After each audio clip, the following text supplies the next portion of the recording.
The dealer's den has a foreign feel as we leave India to journey to France at Janice's table and a set of books by 19th century geographer Onesime Reclus.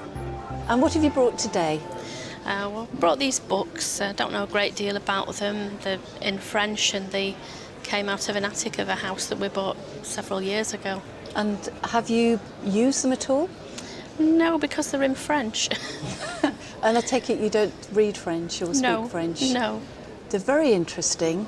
There's 5 volumes. They are... It's got a nice date of 1913 in the inscription. There's some lovely illustrations in here, but the one thing that does concern me, I don't know if you've seen here, there is a lot of damage to the books, which has been caused by keeping them in the attic, I'm afraid.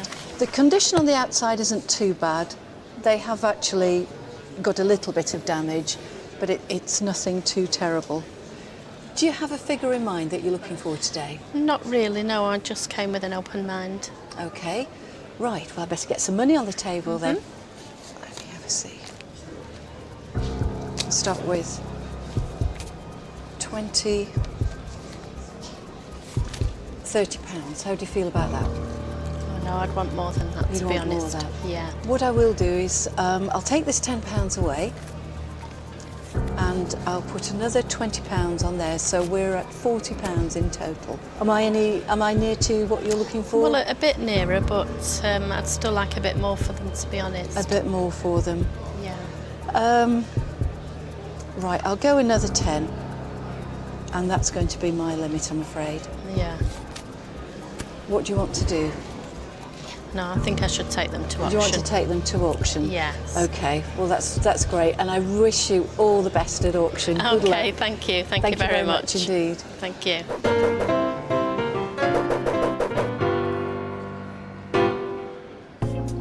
So it's bonjour to the bidders as the books go under the gavel of auctioneer Simon Bower. Right, 15,109. Lynn can't make it, so David will keep an eye on events.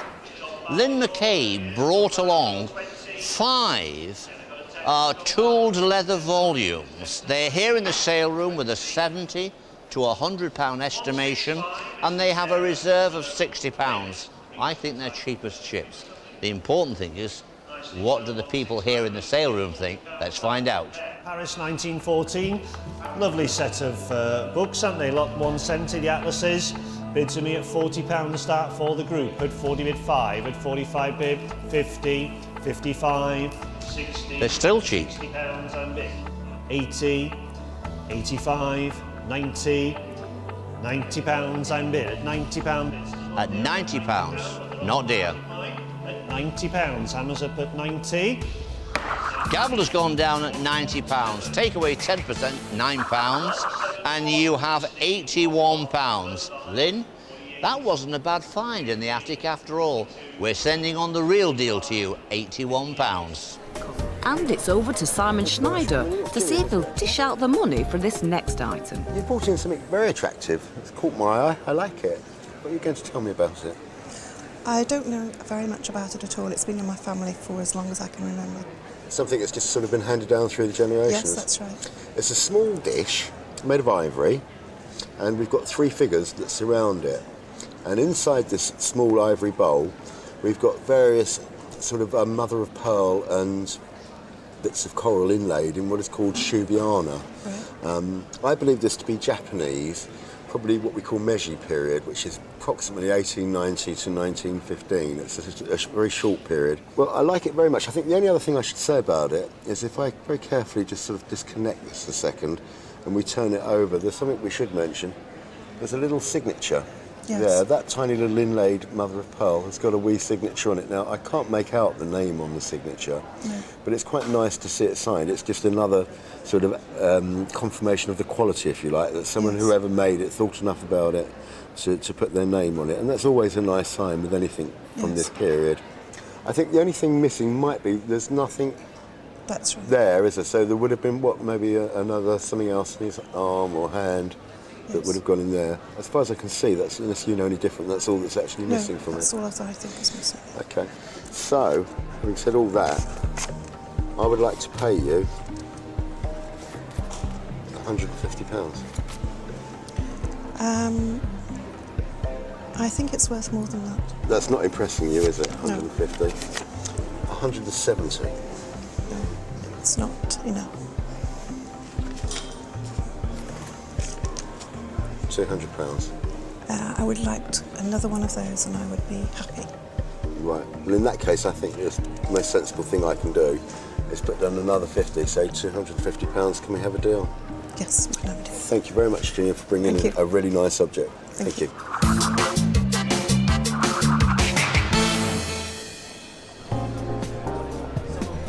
Next, Janice has a familiar famous name at her table. You brought in a Clarice Cliff Bizarre Collection conical bowl. Yeah. And this is a reproduction set that was made by Midwinter. Yes, that's right. And how long have you had the piece? Well, I've had it 18 months to 2 years. And where did you get it? We bought it in an auction. Did you? Yeah. And you're looking to sell the piece today? Yes. And what would you do with the money?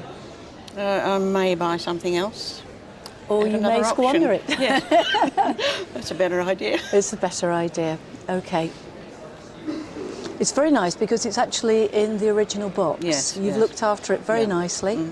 It's marked on the bottom that it's a limited edition of 250 and it's actually numbered. This is number 123.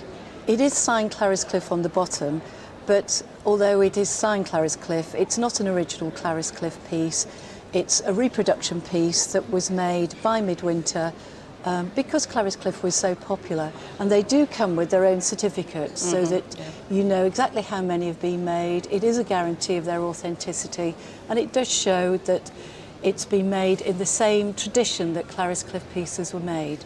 Really is a nice piece. Well, I'd like to make you an offer on this piece. So I'll better get some money out. 20, 40, 60, £80. Now what do you think about that? Well, I was hoping for more for it. Do you have any idea how much you're looking for? Well, I do, yes, but I'd like And you you're to not make going me an to offer. tell me? No. You don't have to say what you're looking for. Our dealer has to put down the money and try and tempt you. What I can tell you is our independent valuers place an estimation on this of 120 to 170 within that range. I think it's a nice item, that, and I'm not sure that's enough money. I'm going to say the 120 to 170 within that range, otherwise gamble at auction. Okay. Right, Janice, I better see what we can do now. So we've got £80 on the table, £100, 20, 40, and in the other pocket, I've got a 10. So we're up to 150 now. How do you feel about that? Well, I was hoping for a little more. What I can do, if I take that 10 off and put another 20 on there, do we have a deal, Janice?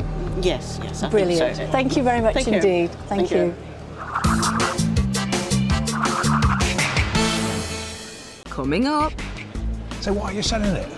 Because it's horrible. find out if Stuart will buy the unpopular item after the break. I'm going to let you tell me all about it first, because I've got some funny ideas about this. Have you? And a few things to say about it, well, lots to say about it. Right, But yeah. tell me first what you know about it, please. Not a lot. I bought it about 15 years ago from my husband as a present Right. because he has a boat and he's quite obsessed with the weather. Right, well, it's got a name on it, and so from what you're saying and what I can see here, it's a relative humidity hygrometer. So it's a barometer, Yeah. and it works on a bellows principle, so it tells you the pressure of the weather. And it's perspex, Yep. which was disappointing. I wanted that to be glass. Do you know what it resembles? A Sputnik. A Sputnik, yes. Don't you find that intriguing, No. interesting, why they should... Well, that's the first thing that hit me. I haven't seen one before. No. There's lots of plastic in it, so I'm not really mad about it from that point of view. No. The fact that it's a hygrometer, barometer is interesting, but it's shaped like a Sputnik. It comes in two pieces. This lifts up.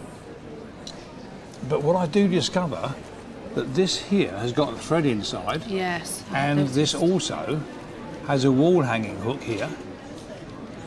You say your husband has a boat, you Yes. mentioned it, and I think this would have been a gimbal fitting, Ah, So you hung it right. on the wall and that sort Yeah. of suspended itself. Oh, I see. So almost, again, like a Sputnik in free running in yeah. space. So there is something missing there. Yeah. So a combination of lots of plastic, which I'm not mad about, something missing I'm not mad about, 1960s I'm not mad about. Not got a lot going for But it then. Sputniks, I think is super. I think it really is super. So why are you selling it? Because it's horrible. Ah, well, I'll go along with that a bit.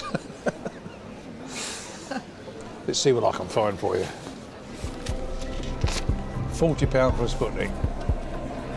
No, I don't think so. Oh, that's very bold of you. I really want to pay £40 for it. I'll make another tenner and I'll pay you 50 for it, or I'll bid you 50 for it. The choice is yours. Right. It's a lovely bit of nonsense. It's not complete. 50 quid for plastic. I can't believe I'm doing it. 50 quid, is that any better for you? Right. Say no, please, say no. Definitely not going to go any more then. No. I was thinking dress and shoes, but... I think it'll get you a shoe. I can't believe I bid you 50 quid for it, but there you go. OK then, Stuart. OK, you're not it's going a to deal. say yes, are you? Yes, I'm going to say yes. Thank you very much, I think.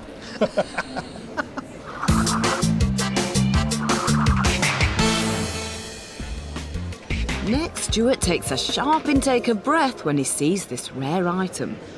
What have you brought along for us today? Pipe. A pipe. It's known as a church warden pipe. This is most unusual church warden pipe. You can still buy the clay ones today. They're very similar to that in length, and you have some societies that still use them and smoke them. But originally it would have been the gentlemen of the day that would use them, and it would be smoked in the pub after dinner and so on. Amazing thing. What's most amazing about it, two things that's really good about it, there's three things actually I could keep on. It's complete and in good condition, and it's made of steel. Now, normally they're clay, as I said, and I would have expected this one to be brass, but it's actually steel. The most amazing thing about it, and you know about this, is that it does unscrew To 3 parts. into 3 parts. So not only has it got the thread, but it's still a pipe. It's still able to be smoked. So this is very, very interesting. I would have said it's probably middle 19th century. So we're talking 1850, maybe 20 years either way or so. But really quite unusual. Quite, yeah. How did you come by it? It was my husband's. Your husband's? He was a collector of order. Of anything? Or Yeah, anything. not just pipes? No, anything. Now, he didn't ever smoke it though, did he? No, Because I can't... no, he didn't. Doesn't smell of tobacco at all, and tobacco does stay around a long time. So, why are you parting with it now? Does it not have any memories for you? No, not Particularly really. just a... No, lovely thing, I like this. Let's see if I can buy it. Okay? 20, you must have an idea. I'm not asking you, but you've got an idea. Let's see if we can surprise you with this. 20, 40, 60, 80, 100, 120 pounds. I said I like it. It's a no. You like it better than I do by the look of it. I've come in here now, Phyllis, because I think we're at an important stage. Everyone that's seen it from our independent valuers, they are very enthusiastic about it. And they're saying 100 to 180, somewhere in that region. I think your job now is to smile at Stuart and say, please, Mr. Stuart, could you give a little bit more? And I think if you could get a little bit more, then I would snap the money off the table. It might bring more at auction, but it's a bit of a gamble. 120 on the table. I'll do 140 pounds. Fine. You happy with that? Yeah. We have a deal? Yes. Great stuff. Thank you very much.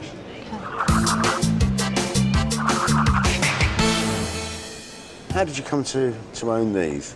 The silver one belonged to my grandmother and was given to her by my grandfather. And subsequently she bought the other one for my aunt, her daughter, prior to emigrating to South Africa. So it's been halfway across the world and back. So I'm having a clear out, which is not to say I'm going to give them away. Of course not, no, nor would we expect you to. So, Joe, do you know actually what they were used for? Yes, they're visiting card boxes. They have in fact got one remaining card in each.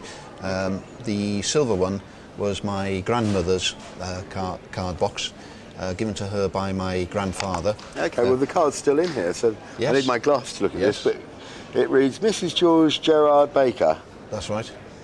Oxford Road, Waterloo, Liverpool. And there's an inscription on the silver box, Steenie being my grandmother's pet's name. Actually, it's a very nice description.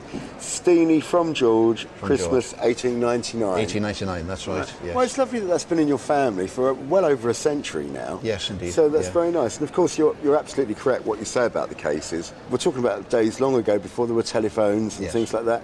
So when someone went to visit somebody, they would quite simply leave one of their cards and either swap them over. So obviously they needed something to carry them around in. So card cases became very popular. This is just a pretty basic, I say basic, but a very attractive silver card case dating from around the end of the 19th century, made in solid silver. What I do like about this, sometimes they're just sort of rectangular and plain, but this is nicely scalloped around the edges here, so it's got a bit of shape to it. And the other thing I like about this is the wonderful engraving, which we call bright cut engraving, and that's all been done. Can you see the sort of work that's gone into that? Yes. And that's covered the whole surface apart from just the wee shield there where they put the inscription. I think that's a very nice piece of Victorian silver. Yes. The other case you've got here is mother of pearl. And having had a quick look at this, the only problem with this one is it's lost a few sections of mother of pearl. Yes. And that sort of happens because obviously it's all made in sections. And unfortunately that does sort of affect the value of it a little bit. And so I know that's going to be quite difficult for me to sell. But that one I can sell quite easily and I like. So most of the money, I'm going to give you a price for them both as you bought them in. But most of the money is going on the silver one here. Fair enough. 20, 40, 60, £70. I think it might achieve, or they might individually achieve more than that at auction. Yeah, there's always a possibility. Yeah. So that's not enough, in other words. Well, look, what about if I took that £10 away and I put £20 down and said £80 for two? At the low end of the range of acceptability. The low end of it's getting near the range of acceptability. That's interesting. Yes. Go on, I'm going to go against my better judgment here. This is my final offer. £100. It's your choice, sir, and whatever you choose, I hope it's the best Now, is it choice going to be for you. more attractive for me to take these back and put them back in the clutter box, or is the money more attractive to put in the bank? I know what I'd do. I think on balance, it's the sensible thing It's a to do. deal. Yes. Yeah. Thank you very much for bringing them in, sir. Pleasure meeting you.